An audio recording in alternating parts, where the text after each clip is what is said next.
On to the headlines. Ruto urges Africa to develop its own health financing models. Private pharmacies in Nairobi County public hospitals. Why Sakaja's cabinet plan has sparked uproar. Robot waiters in Kenya, innovation or disruption? Hussein Mohammed calls for changes in FKF election process.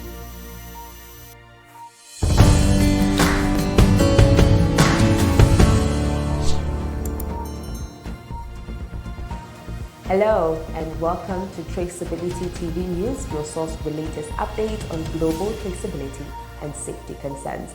I'm your host, Miriam Munyoki. In a controversial move, Nairobi Governor Johnson Sakaja has introduced a plan to set up private pharmacies in public hospitals, and it's already facing a strong backlash. The governor argues that these revolving fund model pharmacies will help solve the ongoing drug shortages plaguing level 4 and 5 hospitals by reinvesting profits into maintaining stock. While this might sound like a potential fix to a pressing issue, members of the county assembly are raising alarms, saying this is being pushed through without proper legislation or public participation. So, what's really going on here? Is this just another well-intentioned initiative with poor execution, or could there be underlying concerns about accountability and transparency in the county's healthcare system? Our reporter has the details on what this means for Nairobi healthcare facilities, the patients they serve, and the politics behind the scenes. The uproar stems from fears that private pharmacies operating within public hospitals could create conflict of interest situations, especially with medics running parallel drugstores nearby. While Governor Sakaja's administration insists that the revolving fund model will ensure constant drug supplies and improve service delivery, critics like Health Committee Chairperson Maurice Ochieng argue that there are no laws in place to regulate this partnership, making it vulnerable to exploitation.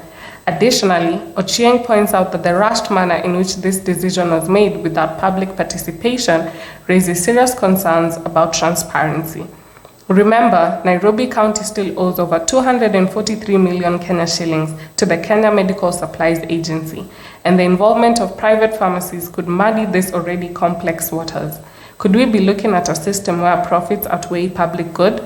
Or does this new model have a fighting chance of fixing the city's chronic healthcare issues? Back in 2018, under former Governor Mike Sonko, over 30 private pharmacies near county hospitals were shut down after reports surfaced of stolen public hospital drugs being sold at these stores. The fear now is that such corrupt practices could resurface.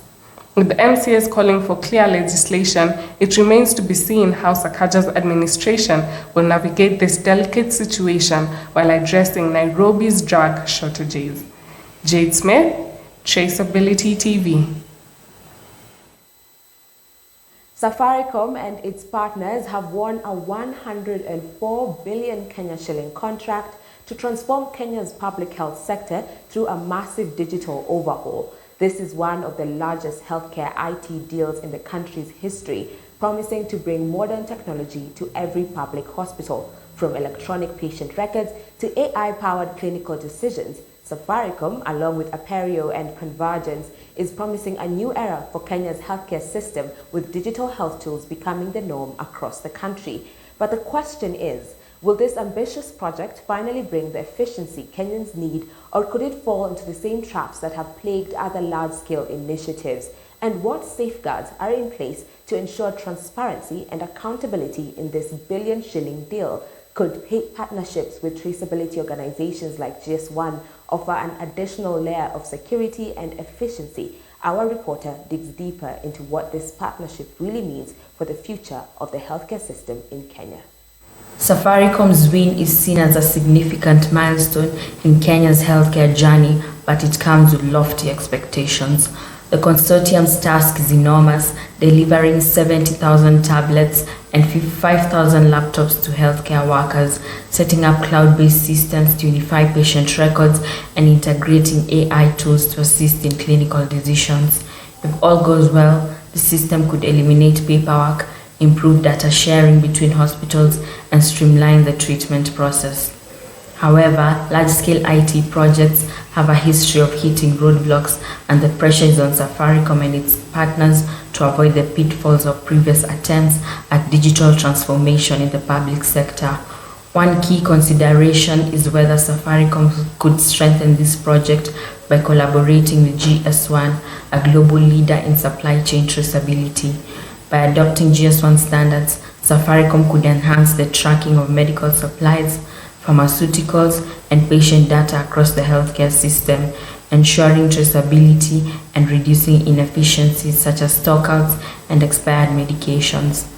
The use of GS1 standards would provide a robust framework to ensure that healthcare products and patient records are properly tracked from the point of manufacture or entry into the system to the point of care. This would also help safeguard the project's transparency by providing real-time data visibility, reducing the risk of mismanagement, and ensuring the public's trust in this large-scale initiative. Critics will also be watching closely to see if this consortium delivers on its promises or if mismanagement and delays become part of the story. Furthermore, Safaricom is essentially rolling out this system over 10 years, and public confidence will depend on early wins in hospitals across the country.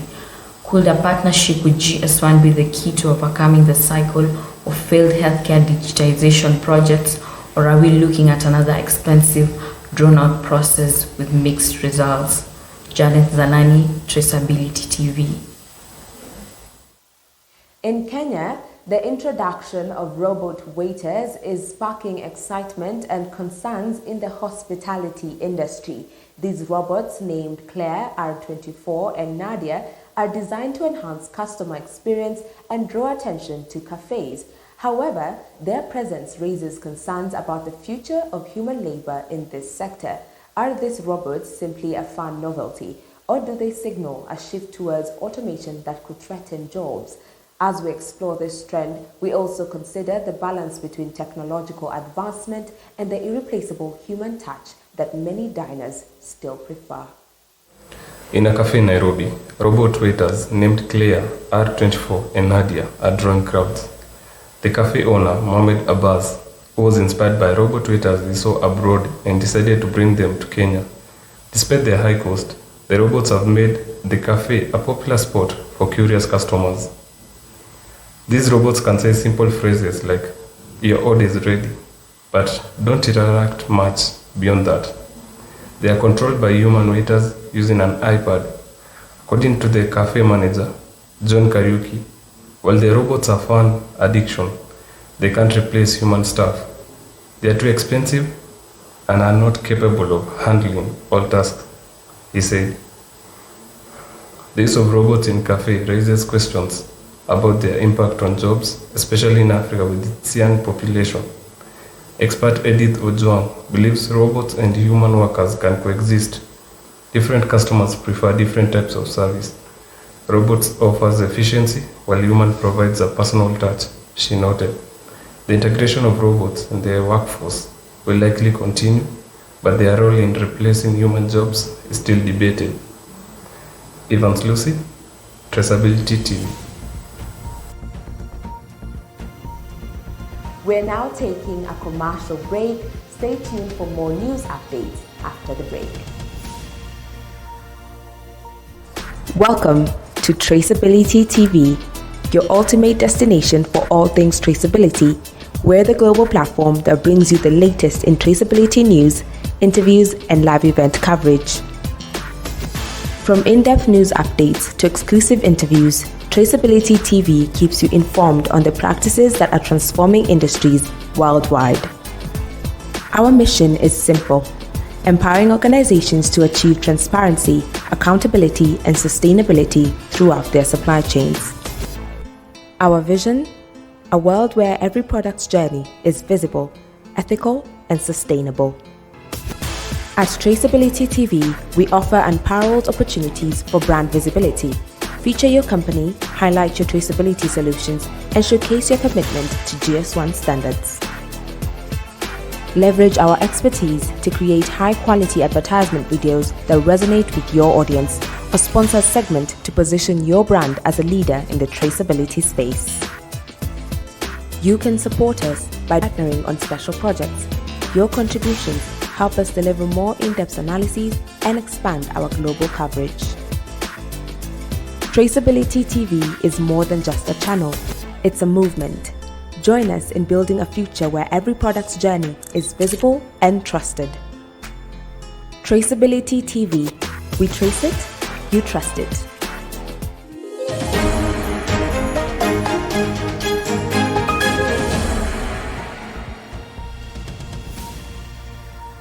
Shifting our focus now to the global stage, President William Ruto has delivered a strong message at the United Nations. Africa must stop relying on foreign aid for healthcare and instead develop its own financing models. Speaking in New York, the president made it clear that external funding, while necessary in some cases, cannot be a long-term solution. He argued that Africa's future lies in creating its own systems for health innovation, food security, and other key sectors.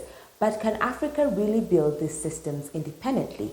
With many nations still dependent on international aid for healthcare infrastructure, is Ruto's vision realistic, or is it overly ambitious? Our reporter takes a closer look at what the president's call for self-reliance means for Africa's nations and the challenges they'll face in moving away from external support. President Ruto's speech comes at a crucial time as African nations grapple with the financial strain of healthcare systems overstretched by population growth, pandemics, and chronic underfunding. His call for homegrown health financing model is part of a larger push to make Africa more self-reliant. According to Ruto, external aid has often been accompanied by strings and priorities that don't always align with Africa's needs, stifling innovation and local solutions. But the reality is stark. Building a self-sufficient health financing model requires not only political will, but also significant financial investment, something many African nations simply don't have. With foreign donors contributing to everything from vaccines to basic healthcare infrastructure, pulling away from aid could leave gaps in essential services. On the flip side, Ruto's vision encourages African governments to explore new financing methods such as public-private partnerships, which have shown promise in countries like Egypt with their hepatitis C elimination program. Still, critics argue that the shift away from aid must be gradual and carefully planned, or it risks destabilizing fragile healthcare systems. Will African nations embrace this bold new direction, or will they be forced to continue relying on external sources to fill the gaps? The success of this initiative depends on building strong local partnerships and finding sustainable, innovative ways to fund critical healthcare services. Ronald Reagan, Traceability TV. With the 2030 deadline for universal health coverage fast approaching, global leaders are gathering at the United Nations General Assembly to discuss how to make this ambitious goal a reality. UHC promises access to essential health services for everyone without financial hardship, but achieving it has been a struggle, particularly for developing nations. As the discussions heat up at this year's United Nations General Assembly, the spotlight is on finding innovative financing models and partnerships that can help countries meet their UHC goals. But what practical steps should be on the table, and how do we ensure that these discussions translate into real-world solutions that improve healthcare access for the world's most vulnerable populations? Our reporter explores the key themes emerging from these global talks and what they mean for countries like Kenya. The universal health coverage has become one of the most critical discussions on the global agenda, and rightfully so. With the 2030 deadline looming, countries like Kenya are under immense pressure to reform their healthcare systems. This year's UNGA meeting highlights the importance of innovative solutions like public-private partnerships, which have shown promise in improving healthcare delivery. However, Many experts believe that achieving UHS will require more than just financial restructuring. It will demand strong political will and a commitment to equity and inclusivity in healthcare services. One of the biggest challenges UHS faces in healthcare financing, developing nations, particularly in Africa, need to reform and rethink how they allocate existing budgets, reduce wastage, and attract private investment. Programs like Kenya's Managed Equipment Services, which brought modern medical equipment to hospitals through a public-private partnership, have offered glimpses of success. But the road ahead is long, and achieving UHS will require more than just well-meaning projects. It needs systemic change and a global commitment to shared health goals. Experts are emphasizing the importance of diagnostics in UHS discussions. Before we focus solely on treatments, improving access to diagnostic services can significantly enhance healthcare outcomes, preventing diseases from escalating into costly treatments. At the UNGA, these discussions will likely shape the global health agenda for the next decade, and for developing countries, it's a crucial moment to push for strong support and collaboration to reach their healthcare goals. Regina, Traceability TV. Thai Acrylic Fiber Co. Limited has introduced a groundbreaking feature for their Regal fiber, incorporating traceability technology through a partnership with Fiber Trace. This innovation offers an unprecedented level of transparency, allowing consumers to track the entire journey of the fiber used in their products. But can this new traceability feature shift the textile industry towards a more sustainable and ethical practices? The integration of Fiber Trace technology into Tufts Regal fiber production is a significant development for both the company and the textile industry. As sustainability becomes a critical factor for consumers, businesses that offer transparency in their supply chains are likely to gain a competitive edge. By embedding a traceable pigment at the raw fiber stage, Tufts provides a digital passport that tracks the fiber through every step of the production process, ensuring that it meets ethical and environmental standards. This move aligns with a growing market trend towards traceability, where consumers want to know the origins of their products and whether they are responsibly sourced. For Tufts, this partnership could lead to higher consumer confidence and loyalty as the company sets new standards for transparency in the textile industry. However, the challenge lies in how quickly other industry players will adopt similar practices and whether this technology can be a broader industry norm. Regina, Traceability TV. The Food Industry Association is asking for more time and flexibility to implement new food traceability rules. As food safety becomes increasingly important, the complexity of these regulations poses challenges for many companies. FMI's Chief Public Policy Officer, Jennifer Hatcher, emphasizes the need for a manageable timeline to ensure effective compliance without straining resources. With many food companies investing significant time and money to meet the requirements, a staggered approach could ease the transition. The industry is united in its call for a smoother implementation process, ensuring that food traceability improves safety and efficiency without overwhelming businesses. Let's delve into how this request could reshape the future of food safety regulations. The Food Industry Association is requesting the Food and Drug Administration to extend the deadline for implementing the food traceability rule.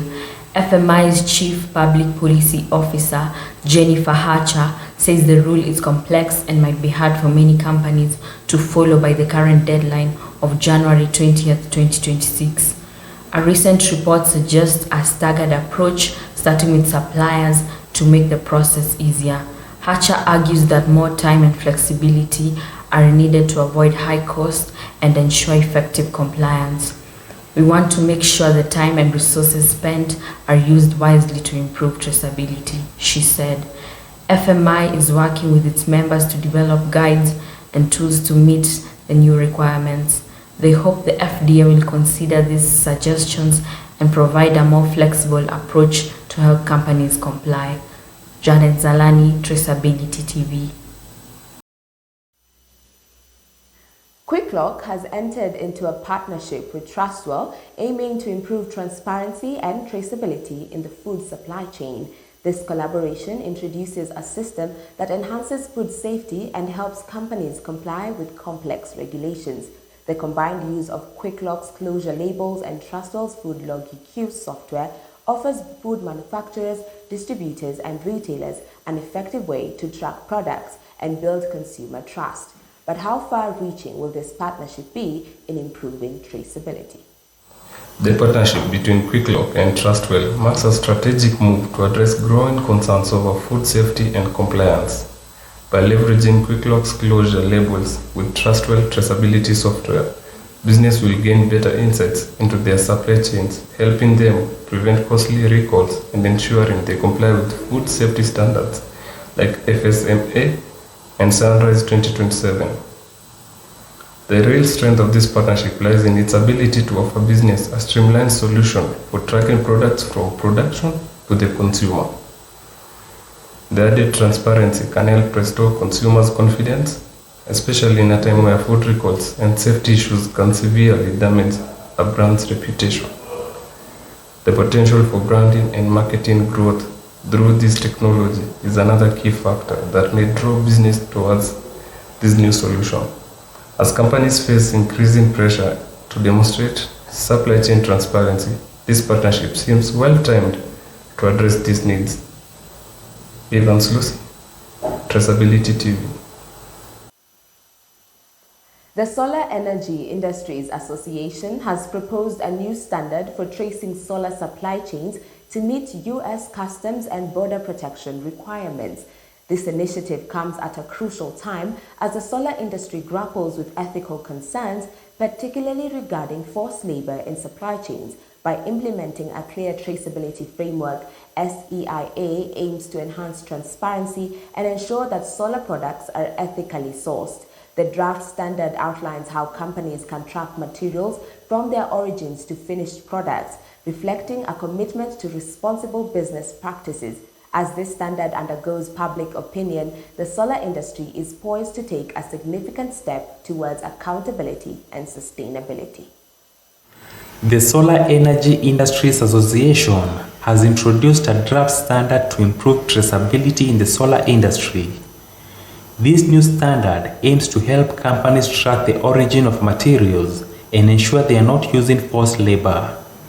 With increased imports of solar products, there is concern about forced labor, especially under the UGA Forced Labor Prevention Act. The Association Standard 101 provides a method for tracing materials from suppliers to finished products. The draft also includes ways to monitor and address forced labor issues. SEIA's standard is open for public comment until 4th November, with plans to finalize it early next year. This new standard aims to increase transparency and address ethical concerns in the solar industry. Ronald Reagan, Traceability TV. We believe in the power of standards to transform the way we work and live. GS1, the global language of business.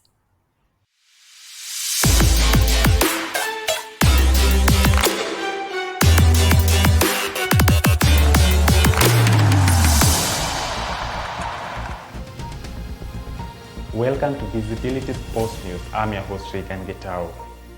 Kenya's national women's rugby teams, the Lionesses and the Cubs, are set to represent the country in the Safari Sevens tournament. This year's event will be held in Machakos and will feature a mix of experienced and up-and-coming players. With several teams also participating, the question is, how prepared are the Lionesses and Cubs to meet the intense competition? The Safari Sevens tournament will see Kenya's Lionesses, a blend of players from the 15s and 7s squad, competing alongside the Cubs, a development side aimed at nurturing younger talent. With international teams from Uganda, Zimbabwe, Tunisia, and Spain confirmed for women's category, the level of competition is expected to be fierce. Kenya Rugby Union's decision to host the event in Machakos is part of a broader strategy to grow rugby beyond traditional strongholds like Nairobi. The shift in location is an important move in increasing the sport's national appeal. However, the Lionesses and Cubs will need to bring their A game to match the intensity of the competition, especially with teams like Spain potentially joining. This will be a true test for Kenya's rugby depth and development programs. Sponsorship from Tusker has also given the event a financial boost, underscoring the importance of corporate backing in growing the sport. Regis Regina, Traceability TV. Football Kenya Federation presidential candidate Hussein Mohamed has voiced concerns about the newly announced FKF Electoral Board. While supporting the board's mission to conduct fair and transparent elections, Mohamed is calling for key changes to ensure integrity in the process. How may these concerns affect the credibility of the upcoming elections? Hussein Mohamed, a prominent figure in Kenyan football and the CEO of Extreme Sports, is not entirely satisfied with the FKF Electoral Board unveiled recently. While expressing his willingness to support the board's effort, he has made it clear that the voter register needs to be made public to prevent any tampering. His concerns about transparency reflect a larger issue in Kenyan football elections, where past processes have been marred by controversy. Mohamed is also pushing for the involvement of the IEBC to oversee the elections, arguing that their experience would ensure professionalism and impartiality. His insistence on relocating the board's operations from FKF headquarters to a neutral location speaks to broader fears of potential influence from football officials.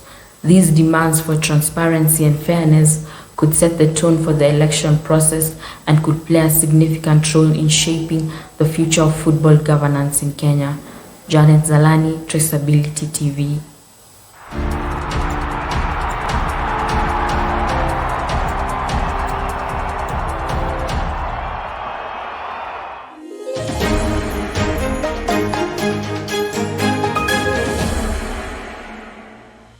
What is your opinion on the introduction of private pharmacies in public hospitals in Nairobi?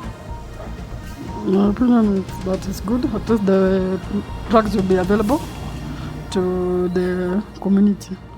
Okay. Do you think this move will improve or hinder access to affordable medication? Yes. Because the private sector tend to put a lot of money. Their prices are a bit different than the public ones. So they'll be higher in quantity, and some public ones, they have some free drugs. The private sector cannot give you a free drug.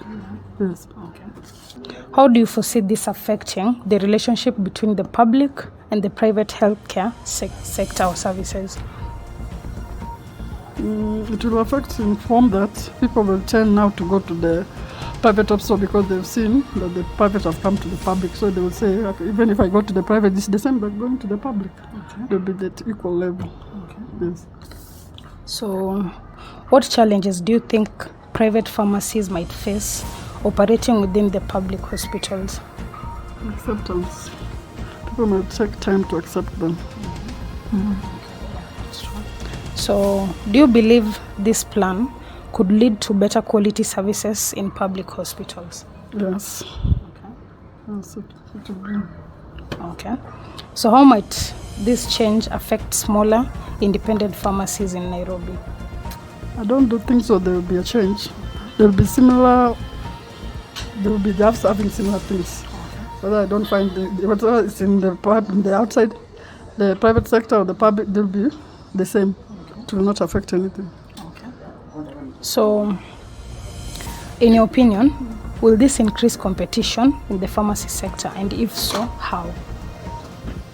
Yes, because if you get to the hospital and if the private sector have all the drugs and the person has been given a prescription and the private sector have all the drugs, they will buy there. They will not come to buy outside. So they will find everything in one place. So lastly, do you think patients will benefit from having more pharmacy options within public hospitals? Yes. Yes. So thank you so much. That is it for today.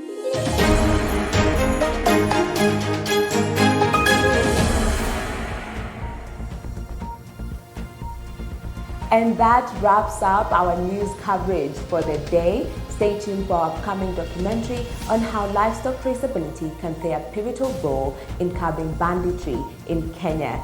Thank you for watching. I've been your host, Miriam Munyoki, and this is Traceability TV.